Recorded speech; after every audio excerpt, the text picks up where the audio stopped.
Texas Longhorn cattle has DNA from Fulani cattle in Africa. Gosh, does We, it? we've gone from agriculture to agribusiness.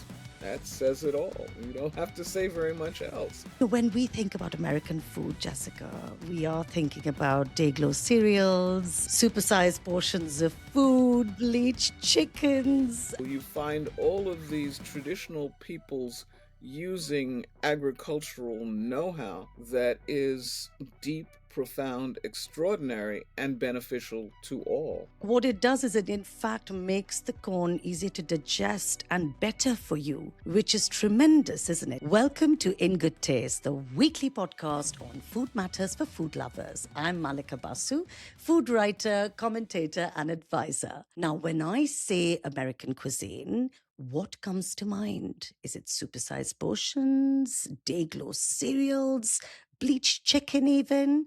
If that's your picture, you're not alone. And it's exactly why today's conversation matters. My guest today is Dr. Jessica B. Harris, one of the most influential voices on American food history. She's a culinary historian, the author of 17 books, and the co-star of the hit Netflix series High on the Hog, based on her award-winning work tracing the journey of food from Africa to America. Her latest book, Braided Heritage, unpacks the real origins of American cuisine, the cultures, people, and power that shaped it. And in this episode, we're cutting through the myths and the origins to explore what American food really is foundationally and what that means for all of us who want to discover it better, love to cook, eat, and think about food. Jessica, hello. It is so lovely to have you here. Well, thank you for having me, Malika. Now, I have to tell you, I am loving your new cookbook, Braided Heritage. I can't believe how easy the recipes are. I'm a home cook myself. I don't have a chef's kitchen. Most folks do not, although more and more people do these days. But the idea is there's nothing wrong with simple. It doesn't have to be a turducken, and you may not even know what a turducken is, but it's a turkey that's stuffed with a duck that's stuffed with a chicken, and it's a Louisiana thing. But that degree of complexity doesn't have to obtain to make dinner or to make a holiday feast or to make an entertaining supper for folks. It can be simple. It can be very simple. The point is the ingredients, the way that they're prepared. It doesn't have to be difficult. We have kind of, people talk about dumbing things down. We have complicated things up in the world of food in many ways and, made it more complicated than it may need to be. I have to tell you, I have cooked turducken once and I haven't bothered again. So that tells you everything you need to know. And this is all music to my ears. The timing of the book, though, this particular cookbook feels very, very on point. Why is it, would you say, so pertinent now that we understand the origin of American cuisine? Well, first of all, the book proposal was written before COVID. So a while. It was actually late in coming out, but its lateness seems to have served to make it timely. So that's kind of an interesting, conundrum or an interesting fun fact, as kids say. Uh, the idea is that I think everybody, and it's probably in the case of Braided Heritage, a United Statesian question, but I think in a lot of countries in the world, we are asking ourselves, who are we? What are we doing at this particular point in world history? How are we setting each other up? How are we reacting with our fellow citizens? I have spent a lot of time looking at the food of the African diaspora in hemispheric generality, in terms of this hemisphere that is west of Europe and east of Asia, I might add, also to that. But I think that with that, I have now sort of widened the lens, if you will, and am talking about the food and specifically the origin food, if you will, of the United States. And that's what the word braided is about in Braided Heritage, the title. The whole idea of a braid, which, people who don't braid their hair don't necessarily know, but the whole idea of three hanks Mm-mm. or of something that over, under form a braid. And so, in terms of the foundational food of the United States, We're talking about the native peoples, the people who were here, the people who came here, that would be the Europeans first, and the Europeans, and I'm not getting into argumentative territory about first. I have read it, they came before Columbus. I Mm, know. I know that there are all sorts of uh, theories and possibilities, but in the history that I learned, the Europeans arrived, and they arrived specifically the Spaniards, the British, the Dutch, whom we always forget, and the French. French. And then with all of that came, brought against their will in many cases, not all, the Africans. And so those are the foundational areas, if you will, of the braids. The native peoples, the Europeans, the Africans. And you start putting them together and you realize that the foodways are incredibly conjoined. And it's this food that is, I contend, the foundational food of the United States. And it was such a fascinating read. Firstly, I love the idea of the braid. It's so just immediately visual how that ties together. And so much of our identity is just bound together by our history and our past. But the bit that I found fascinating as well was about the Native Americans, because I don't think we know enough about that. There isn't enough written, is there? Well, no, there's starting to be new things. They're starting to be serious, very serious, in fact, Native American food scholars. Certainly, one of the leaders among them is Sean Sherman, who just came out with a book called Turtle Island about the Native American food of the United States. He deconstructs the food, he removes all of the ingredients and elements that would have not existed before European or African contact. Yeah. So that, he's got a very different kind of way of looking at food. And there are, I think, 3 or 4 recipes from him in the book that are all very different, and you know them immediately. Well, I loved learning about hominy. And of course, Three Sisters is a little bit more well known, but I'd love you to tell us a little bit about hominy and corn.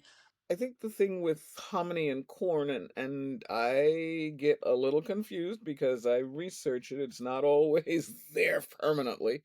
Sometimes it's just passing through. But the whole idea is hominy is processed corn. It's nixtamalized corn if you want to use the absolute term for it.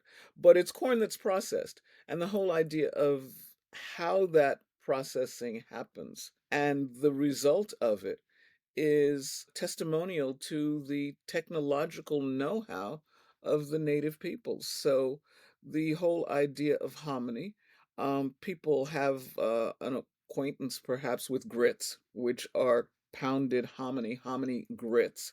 And people may or may not know samp, which appears in a recipe that is not one of Sean Sherman's. It's a recipe from Renee Hunter, who is a Shinnecock. And people may know pozole from Mexico. Mm. So all 3 of them use hominy. Mm.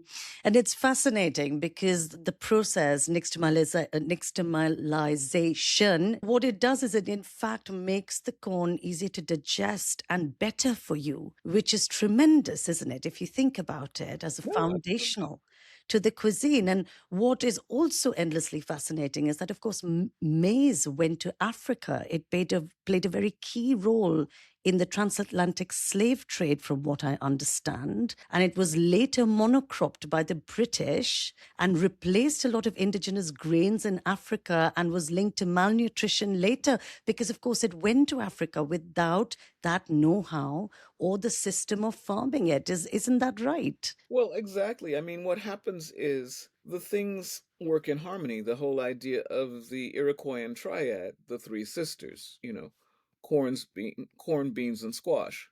The corn grows, it provides a pole, if you will, for the beans. The squash leaves protect the young plants. And then eaten together, they are perfect. They are the absolute perfect combination. Hmm. So Hmm. you get all of those things that really are deep knowledge. Hmm. Hmm. And symbiotic, I suppose. Well, absolutely, absolutely. Mm, But I mean, I say deep knowledge in the sense of deep cultural knowledge out of a variety of cultures. You find the same kind of things with field peas. Why are they called field peas? Because they edged the fields, and we subsequently have found out that they replace the nitrogen in the soil. So you find all of these traditional peoples using agricultural know-how that is deep, profound, extraordinary, and beneficial to all, ultimately. the other thing that interested me hugely was the difference between the ingredients that came to America and the influences on the ingredients, and then the African American, which of course is a very large term, and you talk about that in the book.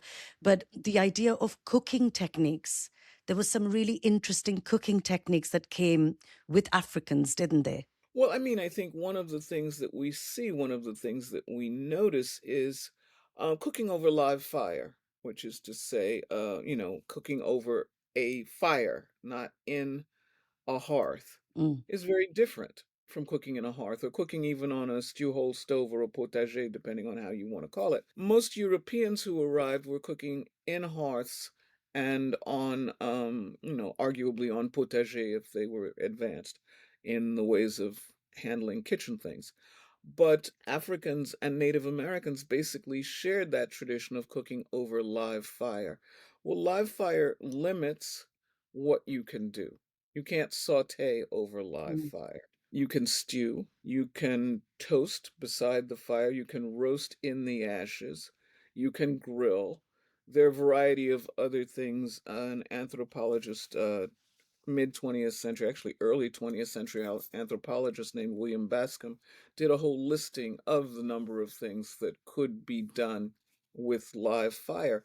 But when you look at those things, then you begin to think about what are the foods that people are noted for. With African Americans, we get barbecue, steaming over smoke, if you will, Mhm. grilling over smoke. We get collard greens, we get gumbos, stewing, all of those things that come out of those live fire traditions. With Native Americans, we get some of the things like, well, like the samp that I mentioned earlier. Sam, yeah. But we also get, and this is one of those interesting points, which I don't really go into in the book, but which Sean Sherman certainly goes into in his, the Spanish horno, the Spanish oven, came into the southwestern United States fairly early, and along with it, wheat. So you get things like fry bread, but Mm. it is already braided because you've got the European oven and you've got the wheat. You've got all of those things beginning to come together in another kind of way.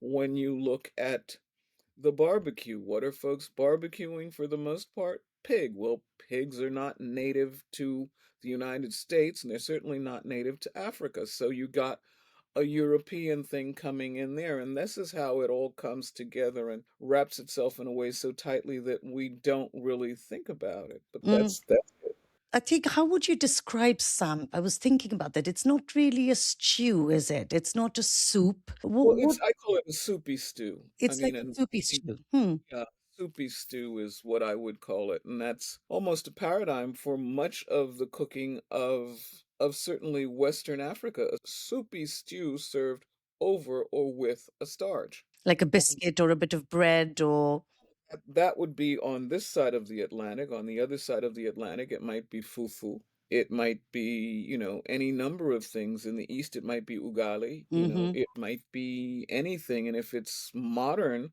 it might be bread. So you've got all of those possibilities. But that idea of a soupy stew with a starch as a complete meal is another thing. All that research that went into this book and based on your knowledge, was there anything that really surprised you or, shocked you a little bit when you wrote this book? Oh, well, I mean, so many things. I kind of knew a little bit about it. Well, the Dutch. First of all, the importance of the Dutch was shocking to me. I wasn't aware of just how important they've been in many terms. We forget. We, when I say we, I mean people in the United States tend to forget that the Dutch, first of all, had a wide trading zone, the Dutch East India Company. But also with that, they brought things that have become just inseparable. I mean, cookies. How many people do cookie exchanges? So cookies, the Low Countries, and when I say the Dutch, I'm probably really speaking of the Low Countries more than specifically the Netherlands. But waffles, so then you get the 20th century jazz midnight snack chicken and waffles. So you got fried chicken and waffles, but then you've got the Africans with the chicken being fried, not the chicken itself, and the waffles being Dutch. And there you go, you're off and running Mm. again. We served with maple syrup, Native American. You've got the braid there. You've got all of those things. Other things, a coleslaw was a big surprise for me. It's coleslaw, cabbage salad. I Mm. had no idea. I knew, but I was pleased to find out just how deep it went about what I call Africa's double whammy on the Iberian Peninsula, particularly on Spain. People forget that 1492, which is the date that most Americans remember about history, was not just the date of Columbus's large quotation marks discovery of the hemisphere, but it was also the date of the last Moor leaving Granada. Spain had been under the influence of the Moors, and specifically the Moors out of northern Africa, for 700 years. The Mediterranean had been a Moorish basin. Mhm. The Moors got as far as Tours in France, where Charles Martel had a battle in 732 AD. So, and everything after that was the subsequent, well, in Spain it's called the Reconquista, the reconquering of the Iberian Peninsula. So the 1492 date talks about that, but then you see some of those Moorish influences in the foods of Spain, in the foods that they bring, in the ways that things happen, and just so many different things. You think of cattle, you think of Texas Longhorn cattle. The University of Texas has the Longhorn cattle as its mascot. Mm. Texas Longhorn cattle has DNA from Fulani cattle in Africa. Gosh, does Mhm. it? It does. It's all of these things that are so connected, so braided that we don't really know. Mm, Some of mm. those original cowboys, many of them were African, were enslaved Africans or their descendants because they had a knowledge of not only animal husbandry, but also how to work with the animals. So you get all of these things that all come together in this braid. And definitely, the African cowboy story, I've seen that being told a bit more in the farming and agriculture stories in the UK, but, that is not something we grew up with. The other thing I picked up on in your book, which I found fascinating, was bison and buffaloes and the kind of proliferation of them. And, they were very much part of food. They were food, not Mm, part of it. They were, and there were so many of them theoretically that the just the migrating herds sounded like thunder, and the land got dark with buffalo because there were so many. And part of the attempts to contain the native peoples in the Great Plains involved just the whole-handed slaughter of buffaloes because the buffalo was the source of life. mm. So if you got rid of the buffalo, you diminished the possibilities for people. And so all of that part of it. What's interesting is I love how you laid it out because you can dip in and dip out. There's a lot of history and a lot of storytelling packed into this cookbook, but it feels quite easy to access, which I love. Well, thank you. And so that works incredibly well. Of course, we're talking about all these incredible recipes and, food origins and sort of innovations that, predate us by centuries and just seem fantastic now to talk about. But, when we think about American food, Jessica, we are thinking about day-glow cereals and supersized portions of food and Yeah. bleached chickens. And how do you reconcile those two things? How do you feel about that? Well, I think we've gone from, if you look at the language. I spent 50 years teaching English. We've gone from agriculture to agribusiness. That says it all. You don't have to say very much else. It's a growth thing. It's very much a political thing.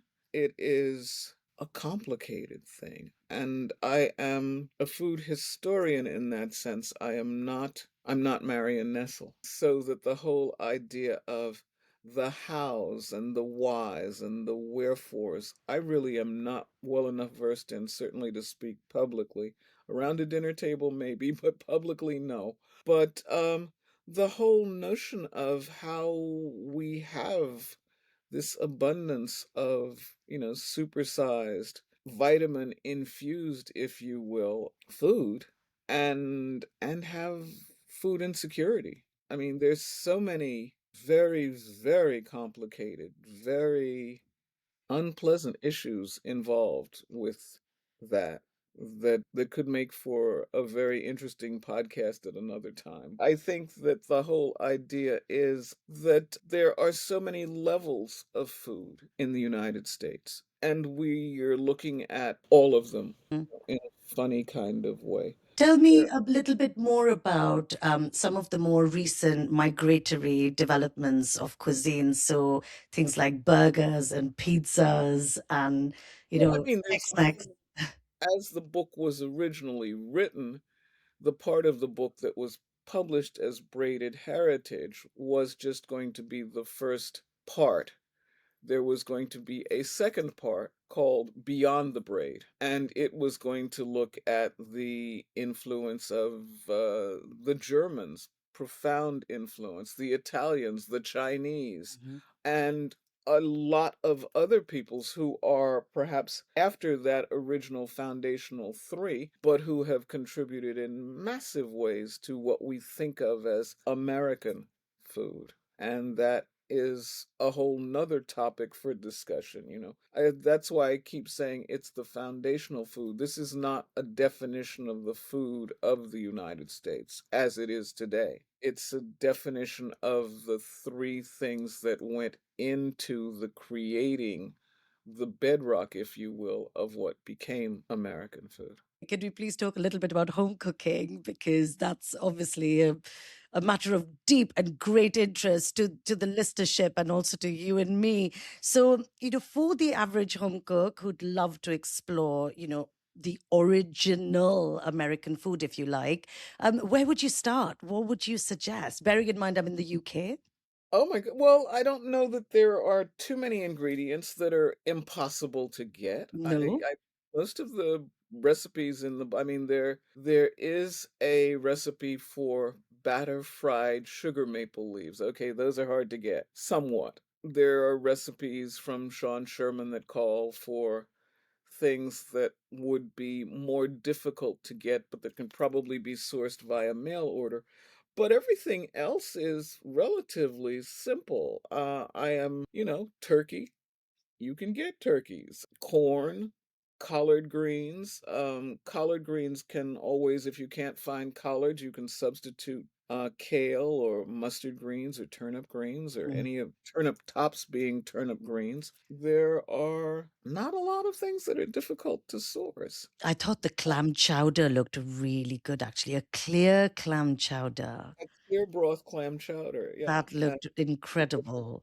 And can Yeah. I just say a battered maple leaf that's dusted with sugar is sounds like No, careful now, oh, careful. It's not a maple leaf, it is a sugar maple leaf. sugar maple leaf. Okay. Maples are the trees that get tapped to make To maple make syrup. the maple syrup. Right. That is an It's not important every distinction. maple leaf. So it's the sugar maple leaf Oh. that gets deep fried. And I was surprised to find that they do that. They tempura fry them in Japan. Well, you So, say that in your book. I was amazed by that sort of connection as well. It's interesting, isn't it? who knew? It's all of these connected things, all of these things that come together. There were some lovely chicken recipes in the book as well, I noticed. So Yeah. that would be a great one. And salted cod. We get a lot of salted cod. That would be Okay. quite an easy one to do. So there's a lovely sort of fry, like a saute almost of salted cod that then turns into little turnovers. You Does can enchiladas. It is one of the Spanish recipes where she does the salted cod and she makes what then becomes the filling for it. I don't think there's very much that would be hard for a home cook in the UK to source. What about restaurant food? So, if we were to travel to America, we wanted to try some of this cuisine, how would you advise us to go about that? I mean, definitely looking for sugar maple leaf fried at some point. I don't know where to get that. Doubt that I don't think that's a recipe you're likely to find in a restaurant, although now that it's been published, who knows where it may turn up. That was a recipe from Julianne Vanderhoop, who is a Wampanoag on Martha's Vineyard. And it's something that she did at a dinner that we did together. It was kind of a grand and show off thing. It's certainly something that you could find in the areas where they tap maple for maple sugar, which is that area in the northern United States. It's something that you could do there. Whether or not it's being served at restaurants there, I'm not sure. The dishes like, oh, I don't know, the okra, corn, and tomatoes dishes you could find some of the places in the South, the meat and three joints and places like that. The stewed okra, the same thing. The collard greens, the same thing. I think some of the gumbos, but you really don't have too many traditional gumbos there. You could find certainly in Louisiana. There is one person, and we didn't talk about this. I keep referring to Julianne Vanderhoop and Sean Sherman. The book is actually comprised of recipes from 11 of my friends and me. So the 11 friends are four from native who are Native Americans, four who are Europeans, specifically one Spaniard, one descendant of the British, one descendant of the French, and one Dutch woman. So that, and then with the chapter that's on African American part of the braid, rather than look at origin stories or nationality, I look at innovation, migration. There is one person who is connected only with the North.